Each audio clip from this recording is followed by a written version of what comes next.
As entrepreneurs, we all have a reason why we chose to leave our 9 to 5 for an 8 a.m. to 10 p.m. I'm here to capture those stories of why we all hustle and grind for our companies. Dr. Luissa Kiprono, known as Dr. Luissa K, is a distinguished maternal-fetal medicine specialist with over 2 decades of experience in women's health. Her journey began as a refugee from Communist Romania, which fueled her passion for helping others.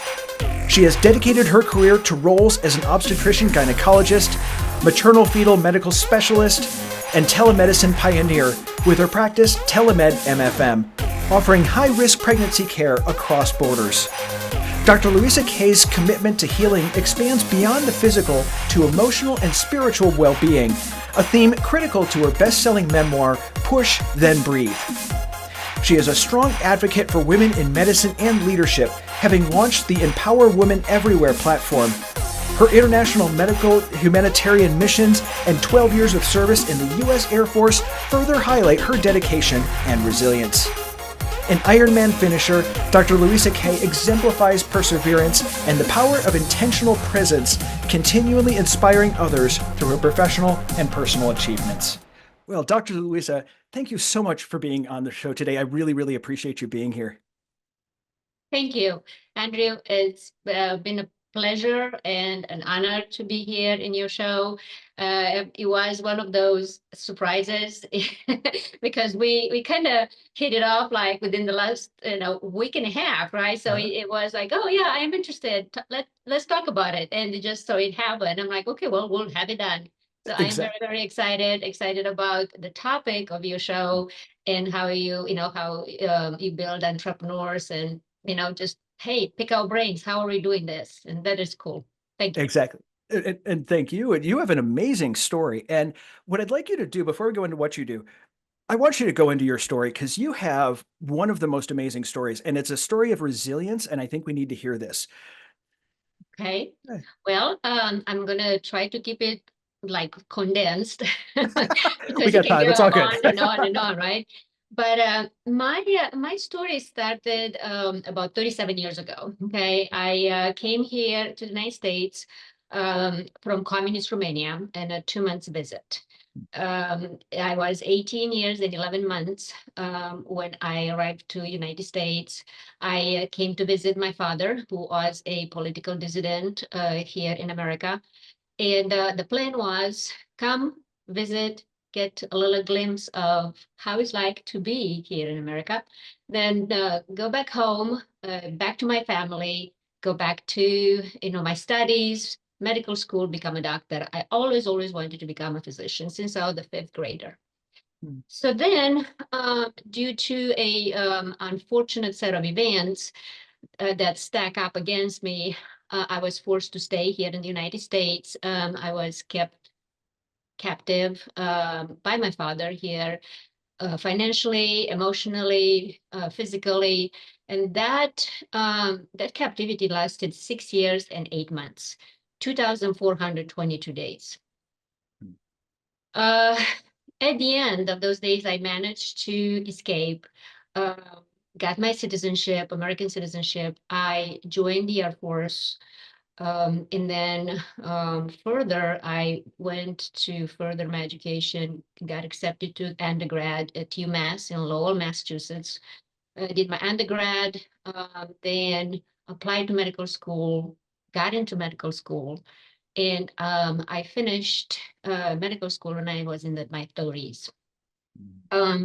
Did pay back to the military. Actually, I did my residency first, then went into the Deep South in Mississippi, did my payback to the military, and then we separated. But then I really wanted to become a high-risk obstetrician or high-risk pregnancy consultant. So I went back. I went back to training for another 3 years. So if you look, and as I was telling you earlier today, it's usually whoever wants to become a doctor and goes through the sequential route, they graduate and become a maternal-fetal medicine specialist when they are in their 30s, 32 to be more exact. I became a maternal-fetal medicine physician when I was 45. And that's a hard accomplishment when you're 32. It's a very difficult, very difficult accomplishment to begin with. So then my first, my first assignment out of the, fellowship, I ended up in Southern Indiana. I was there for 5 years as a medical director for that practice for Ascension Health. And then we moved there. From there, we came to Texas, to San Antonio, and I was here a corporate director for a very large practice that was owned by Mednex, which is a private entity. 5 years into that journey, my company decided to close our doors. It was, due to the COVID, financial hardships and so forth, they started closing practices left and right, and ours was slotted for closure. But what is different between this step and all the other steps? You see, as we go through our lives, and especially people who deal with a lot of trials and tribulations and hardships and setbacks, we become very good at survivorship. And resilience is something we build because we can just, we can take it and be kicked and sit there and stand down. So this time around, I had no plan B, because this came very, very fast. Okay, it came like, hey, by the way, this is what's happening. We tried different venues to be assimilated by hospitals here in San Antonio, and everything fell through 5 days before closure. So here I am, 5 days before closure. Practice closes September 1. I had no plan B. But through COVID, my practice was the first practice in my specialty that offered telemedicine services, both outpatient and inpatient. And I set it all up. So I said, what about me opening my own practice? And what about doing a telemedicine, maternal-fetal medicine consultative practice? So I did. And everything else is history. And we were talking earlier about entrepreneurs, and this is the one really good thing or the one thing that we're really good at is getting kicked in the gut repeatedly and then standing back up again and just figuring it out and walking with a level of faith in ourselves and our ability to create our reality that is very far beyond what most people do. And I think that's one thing that we really give to the world is that resiliency. And specifically, with somebody who is not used to not having a plan B, C, and D. And I want you to speak specifically to those people who are in that situation, where people who are used to having plan B, C, and D, things are all laid out, they know where they're going, they have everything planned, and then they hit that one moment where everything comes crashing down, like what happened with you. How did you get yourself through that? And I'd like you to speak to people who are in that situation so they know it's gonna be okay. Here's how I handled this. I'm in your shoes. Specifically to people who are used to having that level of kind of structure and not having it anymore. What were your coping mechanisms to get through that? So first, to answer your question, you have to start, you listener out there, have to start by realizing that there is no perfect road. There is no such a thing that, hey, unless you're born into the money, right? Unless you, and you can actually keep laying down the cash, right? No matter what, or somebody is laying down the cash for you. Other than that, life is meant to have up and downs. Life is meant to have trials and tribulations. And just remember that when you get kicked down, it's okay to pause. What's not okay is to give up. You should pause, because pausing and giving up are not the same. When you pause, you're like, okay, it's like, that gut punch, right? You got to take a breather. It's like, what did just happen, right? So take a minute. Don't be mean to yourself. Be kind to yourself and say, okay, I've got this. Start looking at the positive, and positive is what gets you through. That self-belief that this, like everything else, it's transient. It's not permanent. And it is up to you to turn it around. Like, okay, well, we'll sit there, take a breather. Tomorrow is another day. We'll have to think this through. And tomorrow, really, you're going to start thinking positive. Why? Because truth be told, it can always be worse.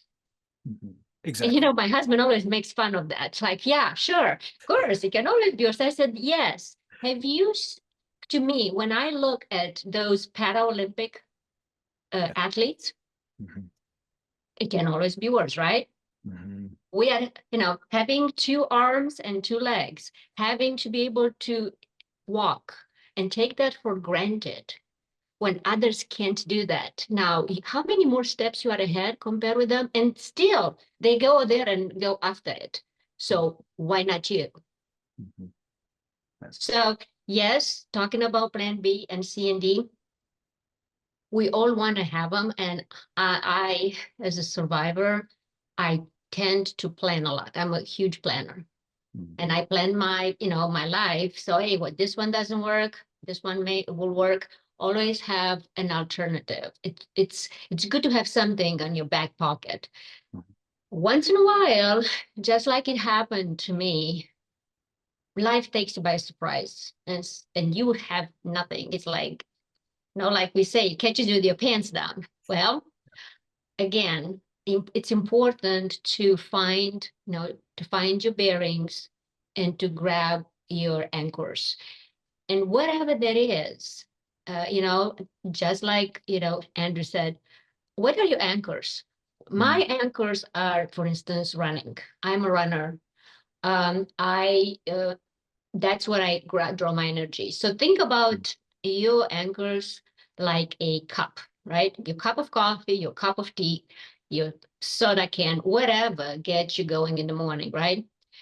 So that cup needs to always stay full, whether it's meditating, journaling, running, walking, yoga, anything that it makes you feel good, because that half an hour or 1 hour every day that you give to yourself, it's your gift of kindness to refresh you, to remind you that no, nothing is lost. It's okay to pause and, reflect, fill that cup, and just go back at it. That's one of my big tenets. Second is have at least one being out there, whether it's human or animal, that you can actually get a hold of. And I speak from someone that for 6 years and 8 months had a cat as her companion and her mother to talk to for 59 seconds every Sunday morning. So that in itself can give you enough power to go over all your struggles and give you that seed of hope that, yes, I can do this. I know in your darkest hours, you can grab into that seed of hope and say, this is my goal. I'm not letting it go. I'm going to just go back on the horse tomorrow. Tomorrow is another day. And think outside the box. I always say, be open, be flexible. Flexibility is one of the big keys, because a lot of people think, okay, we must follow this road. We must follow only this road. And it's not true. There is so many more ways to get to your goal. It may take a little longer, but you gotta know where to go. You still have to get there.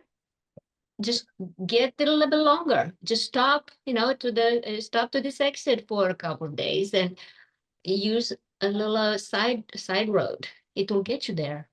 And I love what you said. And the reason I asked the question is I was one of those people that like to have plan A, B, C, and D all lined up. And when something went wrong, it I couldn't handle it. And I will tell you, being an entrepreneur really cured that. Yes. And I wanted to hear that from somebody else as well. And I believe in strong data points where you might resonate with my story, but you resonate with Dr. Luissa's, or you'd resonate with somebody else's. Hearing different stories, people will resonate with them. And I wanted to hear, especially somebody who had survived some pretty heroic things, and had moved on from there. For me, it was freedom is what I think that is. Because instead of having to always have a plan, instead of having to kind of become a fortune teller and say, this is what the future is going to happen, having that unwavering belief in my ability to make things go right versus waiting for them to go right. And I think that was something that you're saying as well, where it's a similar message. And I think there's so much power and so much freedom involved in that. But Yeah. also good and Mm-hmm. positive always draw positive. Mm-hmm. Just think about it. If you wake up in the morning, every morning, and everything is around you think is doom. Like one of my sons, I have two sons, but one of them, as he grew up, he was a little bit of a, like a downer. Yeah. He'd be like, oh yeah, well, I can't do this. I know I'm going to fail. I'm like, you already failed. You Mm-hmm. can't think that way. It's just going to the battle and saying, I'm going to the battle, but I'm going to fail anyway, or I'm going to get, conquered. No. Well, then why even go? Uh-huh. You have to go to the battle. You have to take on your project, your dream, your goal, and you have to say, if I have to crawl, if I have to remain and crawl on my knees or on my elbow, I will make this happen. Mm-hmm. Yeah. No, I don't know how, I don't know what's going to happen, but my plan is to make it happen by hell and high water. So when you have so much desire, you'll be surprised. Our brains are very plastic. Our brains grow connections all the time. The more hardship you put them through, the more they come up with, oh, I have an idea. What about this? You see what I mean? It's just that, like you said, the entrepreneurial mind. Well, what about this? And I get my best thinking when I run. Like, oh, I've been thinking about this. I love that. Yeah, and it's like it's one of the things that allows my brain to relax. Think about I always tell my friends and my colleagues who ask me this is, how do you think so clearly? I said, well, think about it. Before running, my brain is like a bowl, a jar full of puzzle pieces. And then you shake it, and at the end of the run, it just comes this beautiful canvas. Mm-hmm. Yeah. And so it's interesting that you mentioned that, because I mentioned it in another podcast too. I have a very strong meditation practice, and that's kind of my grounding point. That's one of my anchors, is to do that. You don't have to be sitting, in a quiet room going om to meditate. Meditation can also be active. And I do it while running. And I have kind of this meditative moment where I just get into my zone, or working out in the gym. I get into my zone, and that's when a lot of the good information comes from. So I'm really happy you brought that up, is because people think, people thinking about this as a meditative practice as well would also help. And that, no matter what that meditative practice looks like, it helps you to kind of clear everything out, get your thoughts going in one direction. I also tend to find that helps with those, because we all have them. We have those times when it's just like, dude, I can't go on. We all have those moments multiple times a week. Sometimes it happens. Yes. It's that moment of silence that says, okay, let's stop the noise and let's move forward. And, those practices like running, like meditation, like whatever it happens to be. For me, it was driving. Get me on a road and drive, and I'll do my thing. Whatever it happens to be, will really helps a lot with that. I love that. Yeah. Awesome. And I agree with that also, because you said, you don't have, I'm 100%. I mean, I cannot sit still and meditate. I just can't. My mind starts going, places. But when I run, that's not the case. So everybody has their own, on, like what turns you on? What turns your mind on into that Zen moment? And, in the beginning, I don't know if you remember, but when we first started talking about meditation in the United States, they're all about, okay, you have to be quiet and you have to do this. It was so restrictive. And I'm like, there must be a way to meditate, like to be in my Zen. Because I really, like you said, you don't have to just sit there and, and get the Buddha pose and meditate. You can also walk and meditate. You can listen to the birds and meditate or run or swim or whatever makes you hone in. Yeah. And whatever causes you to be conscious of your thoughts without attaching to them and move forward. That's really the ultimate goal, is to just acknowledge that the thoughts are there, not attach to any one of them, and quiet that thing and get into one direction. And it's much different. And you're right. It was that stopped me for many years, thinking I had to do exactly this, very restrictive. And then I learned actually how to meditate. And it's like, this is significantly easier. Yes, because it's you. It's pleasant. I love it. And many years I've had this practice, and it's been a huge part of it. So talking about practices, I want to use a pun for a segue here. Your practice. Yes.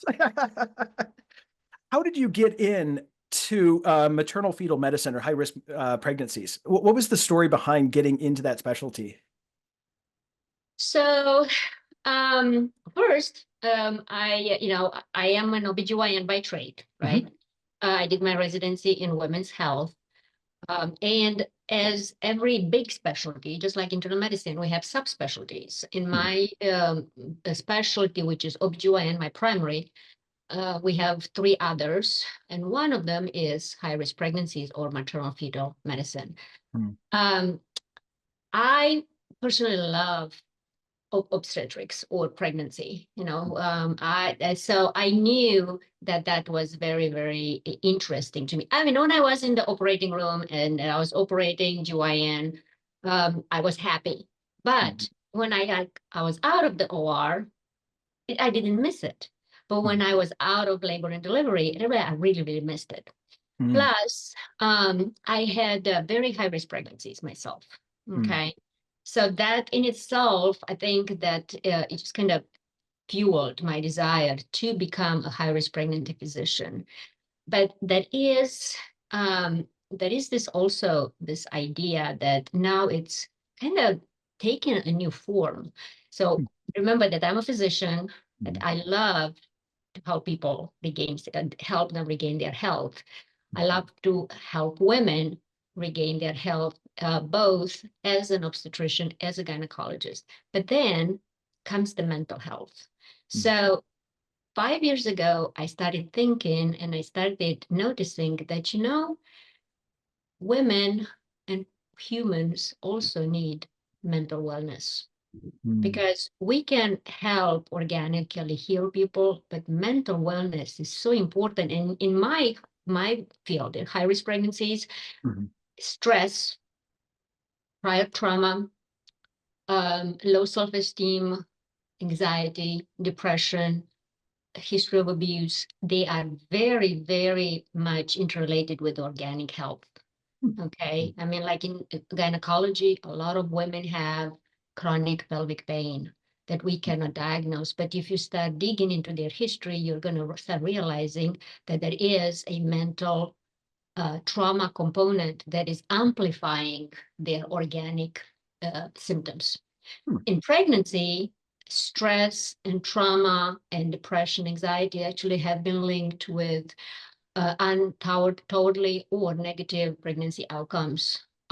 It is in depression, anxiety, diabetes, high blood pressure, and so forth, small babies, growth restriction. So when I counsel my patients, I counsel my patients both from a physical component, but also organic component and mental wellness, because it is so important. As we always say, happy mom makes for a very happy pregnancy. Yeah. And I think you said something really important here, and it's something that one of my mentors said to me a long time ago, and I quote quite often because I feel it's something really important to know. Having been a woman who had gone through some really high-risk pregnancies, you can study for a high-risk pregnancy, and doctors study very hard, a lot to learn from what that high-risk pregnancy is. But what my mentor said is there's a difference between opinion and counsel. Even though these doctors they have an opinion on what it is, and they're very well studied. They know it's not just reading from a textbook. They have examples. They go through different things. You having been through it can actually give your patients counsel because you've done it. That's the difference between opinion and counsel.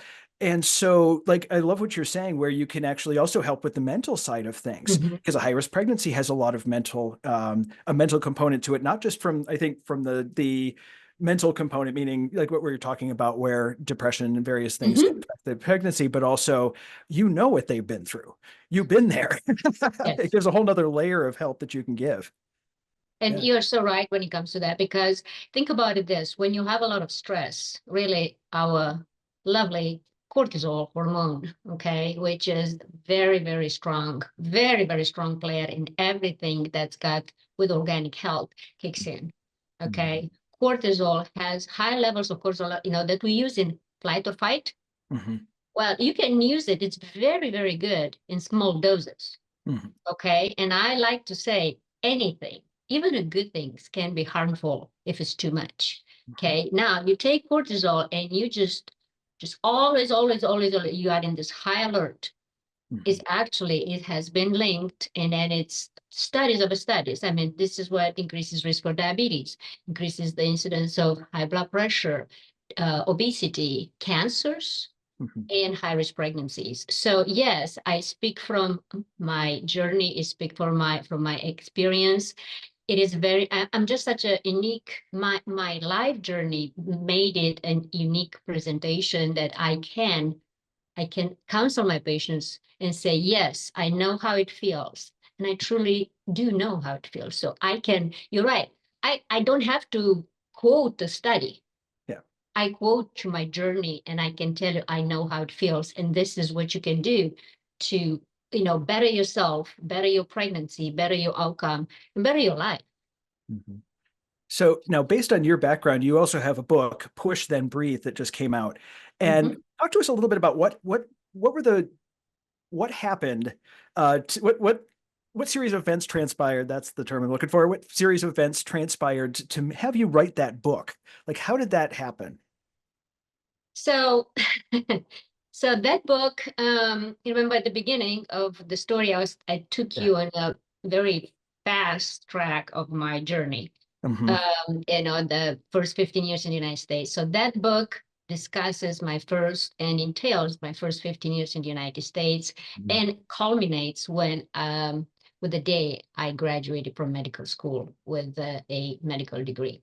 And by the way, not to spoil the book, but I'm not going to say anything else, but I'll just tell you two things. One, I was not at the graduation on my graduation day. Okay. Two, I was in a hospital pregnant at 25 weeks. And that is the reason I could not be at my graduation, that I worked so hard for 15 years. Wow. Yes. And for those that don't know, what's a standard? And for those that don't know, what's a standard pregnancy? More worse. Yeah. And for those that don't know, what's a standard pregnancy? How many weeks? 40. 40. Yeah. So very high risk, less than halfway through, or little more than halway through the pregnancy. Yeah. So that's a very high risk. Yeah. Interesting. So there's going to be a link in the description, the show notes, so people can pick up a copy of your book as well. Sure, it is. Talking about. Thank you. But to tell you this, you said the book. So 5 years ago, I started, actually 37 years ago, I started writing this book. A couple of months after I came here, I started writing it. Didn't go very far, just a couple of pages. It was written in Romanian, handwritten.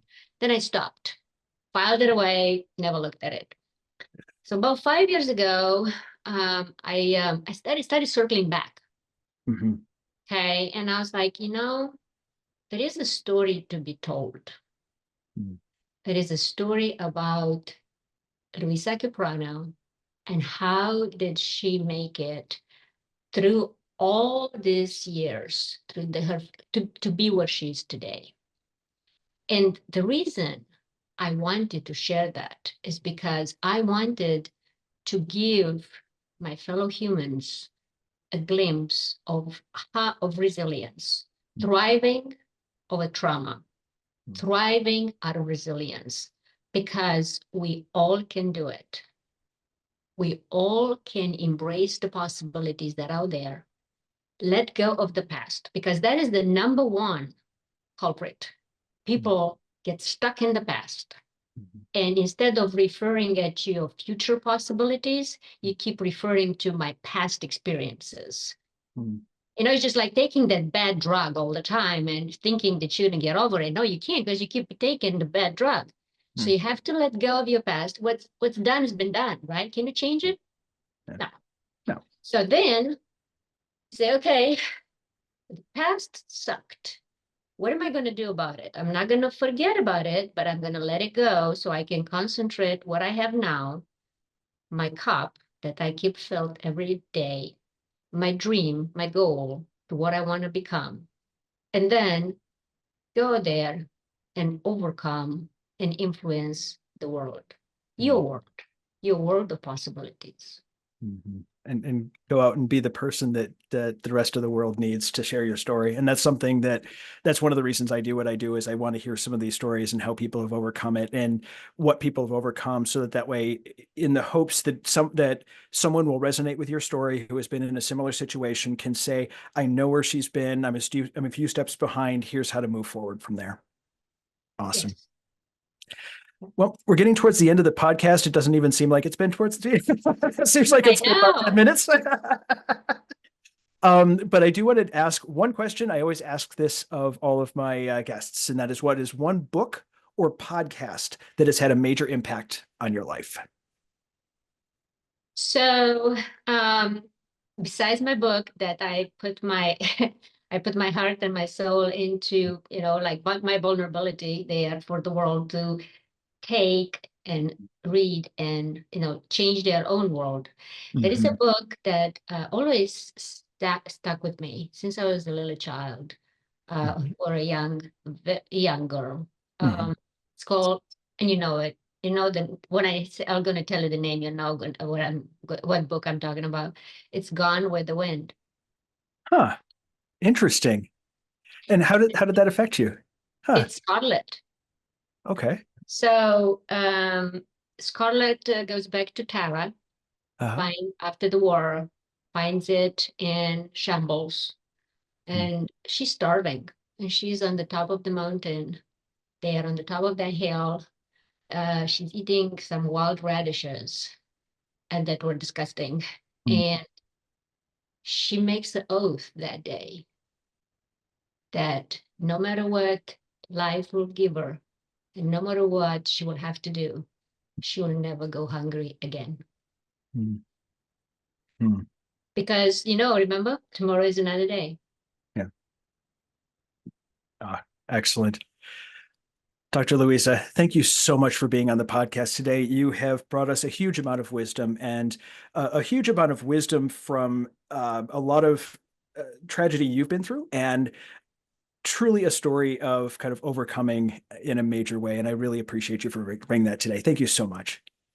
Andrew, thank you. It really has been an honor. And as an entrepreneur and as a survivor, I cannot tell you in so many words how honored I am here to be a source of encouragement for your listeners, and to also encourage them to reach out to me through my websites. They can send me an email. They can give me a shout out and say, hey, ask me a question. And I welcome all the questions. I do answer the emails. I have a newsletter that goes out every 2 weeks that I personally write. So yes, I am here to support you. I am here to cheer you on, because you can do it. Thank you. Thank you, Dr. Luissa. Have a great day. You too. Thanks again for joining us on the Hustle and Grind podcast. If you'd like to learn more about Dr. Luissa K, check out the link in the description.